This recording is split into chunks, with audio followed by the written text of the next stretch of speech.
little bit of viewer mail. The year 2024, we get a ton of viewer mails. We have a lot of loyal viewers who love the show.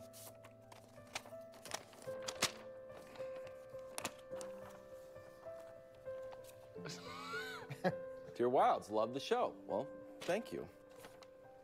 Why did you say we weren't real last week? Oh. We're as real as your chestnut brown hair. It was gray last week, dude. This is our last letter. We're on to JJ and LeBron's show. Good riddance, Ryan and Brian. Oh, wow. I accidentally said Ryan and Brian weren't real, and then they came with fire. A real heel turn. That is a real heel. I'll tell you who needs some motivation. Ryan and Brian and the whole, whatever their last name is, family. Wow. Stay tuned to this drama. No that Cowboys, is intriguing. just a heel Right, turn? that's what I'm like. What's going on here? Okay. No Good cow. to know. Okay. All right, I guess it's yours, Brew. Take it away. Well, at number 3, Ryan and Brian. No. This is a legend. Before we go to Steph, legendary Bud list this week. Wow. This is probably the most star-studded Bud list ever. Excellent. Okay, ever. I mean, it's just straight up legends on this one. Starting with Mr. Steph Curry. I gotta be honest, I'm shocked by how well the Warriors have played this year. All right, I mean, since the All-Star break, they've got the 4th best record in the league. Not just the West, the league. All right, so they're playing well, and I have thought that the dynasty is over. This is the end of it. Gonna end unceremoniously this year, and then they'll move on, let Trey walk or whatever, maybe try to trade Draymond. But there's a way to avoid that. If they make a deep playoff run, 2nd round, maybe conference finals, then they can convince ownership, hey, we're like a piece away. Let's go get the right guy, and then we can still compete, and maybe Clay, Steph, and Draymond are back. The downside, if they go out early, if they go out in the play-in, don't even make the playoffs, it probably is the end of an era. So that is what is on the line for Steph Curry. So, Steph, I do believe in you. Let's see you guys make a run. At number 2, now all of these guys, and I'm going to give you a hint. There are 3 of them, obviously. One of them at least will not make the playoffs this year, even though they are still putting up terrific numbers. All right, that's why they're on the Bud list, because one of them is going to fall short. I don't think it's going to be this guy, but he's number 2, the great LeBron James. Wow. All right, Star-studded. Yeah, look, and we know LeBron is having the best season ever at this stage of anybody's career, but LeBron doesn't just play for numbers. He plays for rings. He's still chasing that ghost in Chicago. Now, even if LeBron and a smattering of other people believe that he's already caught him, Jay, the one thing that could seal it for him is more rings, plural, rings, all right? And for him to go out there, you know, he's got to go out there and try to get rings, let's put it that way. You got to at least make the playoffs. All right, so they cannot get bounced in the play-in. He's playing with house money, as are all these guys, but still, you get bounced in the play-in, don't even make the playoffs, and it will put a damper on what has been a phenomenal individual season this late in LeBron's career. So, LeBron, you know, I believe in you. And at number 1, this one is has the most on the line, I would say. Kevin Durant. All right, now, like Steph and LeBron, his legacy is sealed. Top 20-ish player of all time. But unlike Steph and LeBron, his winning legacy is complicated. Let's put it that way, right? It's complicated. Some look at it and they put a mental asterisk there. And the fact that, I mean, he's a great player, but he's not a great GM. We can all admit that, all right? You go to Brooklyn, put this team together, and I know injuries did you in. Oh, yeah. All right, I know that better than anybody, but you didn't get anything done there.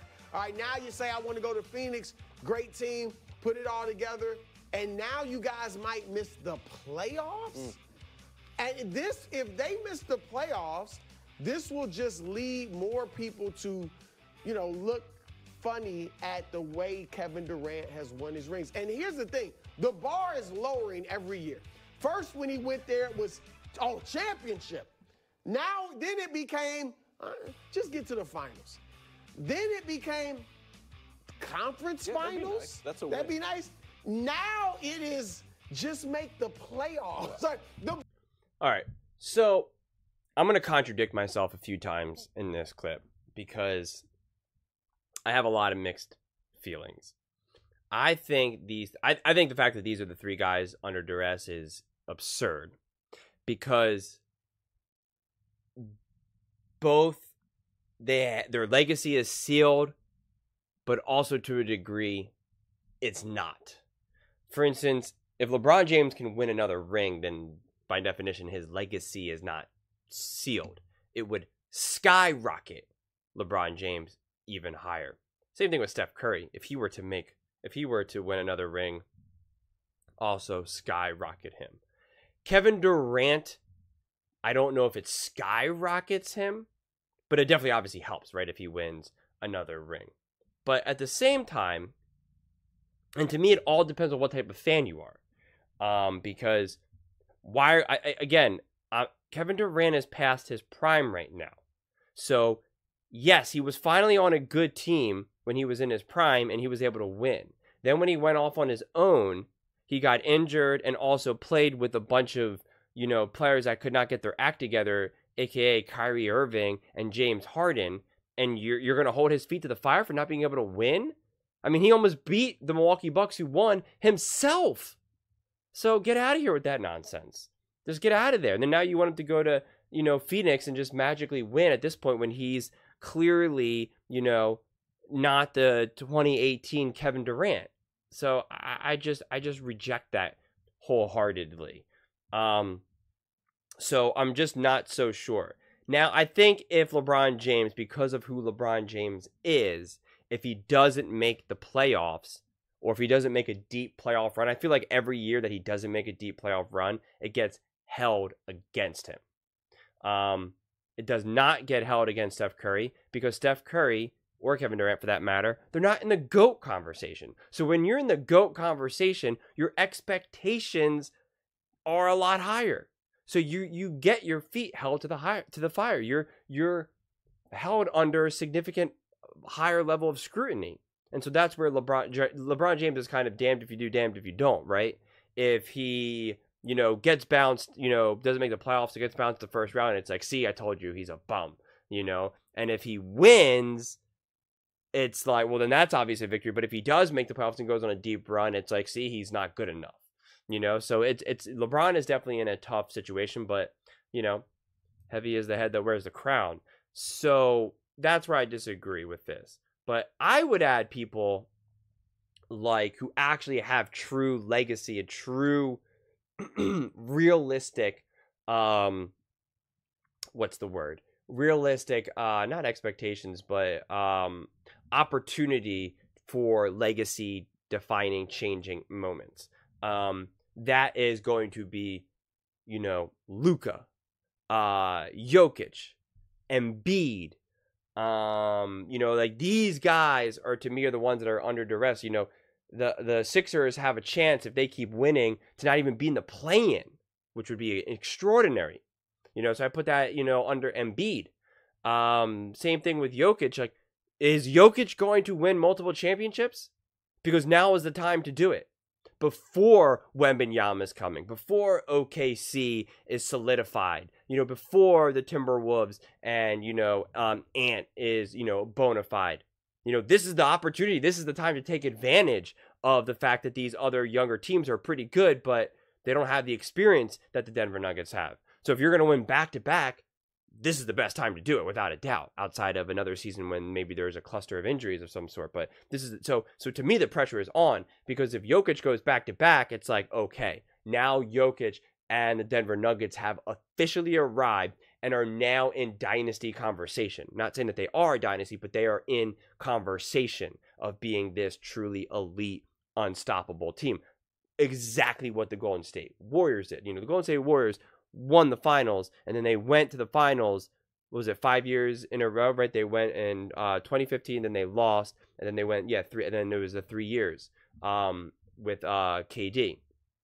And then a couple years later, they went again and then won. So make no mistake about it. And that is what people are trying to say. This is who the Denver Nuggets are. So does Jokic just end up being like Giannis, where everyone was like, oh my God, he won. He's unstoppable. He's taken over the league, only to never touch another NBA Finals so far. So I feel like the pressure is more on Jokic probably more than anything, because if Jokic wins, let's say he wins an NBA Finals, and let's say he wins the MVP even, then it's like he is the number one player in the NBA. The Denver Nuggets are the number one team in the NBA. And then now all these shows leading into the next season and during the season and during into the playoffs, everyone will have to say, well, you can't doubt the Denver Nuggets, right? You have to give it to the Denver Nuggets. You have to expect the Denver Nuggets, right? How they always give that, I'll never doubt Steph Curry. I'll never doubt LeBron's chance. I'll never doubt, the Spurs, the Miami Heat, the whatever. You would have to now start to say that about Jokic and Denver Nuggets, whether they're the third seed or the first seed. You would have to concede to be like, well, they are them. So I just think that's where the pressure comes. I mean, I guess technically Luka doesn't have maybe too much stress, because I think the way the seeding has worked, it's already locked of him versus the Mavs versus the Clippers. So I guess, theoretically there's maybe potentially nothing too much at stake in that regard. But to me, that is where the pressure goes more than anything, quite frankly. But those are just my thoughts. I would absolutely love to hear yours, whether you agree with me or disagree with me. Either way, let's get in some discussions, let's get in some fights, but ultimately, let's just have some fun. And please do consider subscribing. We are building an amazing community, and I would absolutely love to see you part of it. I want to build something that we all genuinely feel connected to, something that we're really excited to be part of, and I think we're well on our way to doing it. And please don't forget to give this video a thumbs up, as it really does help with the visibility, and it helps combat the haters. Thank you so much, and see you next time.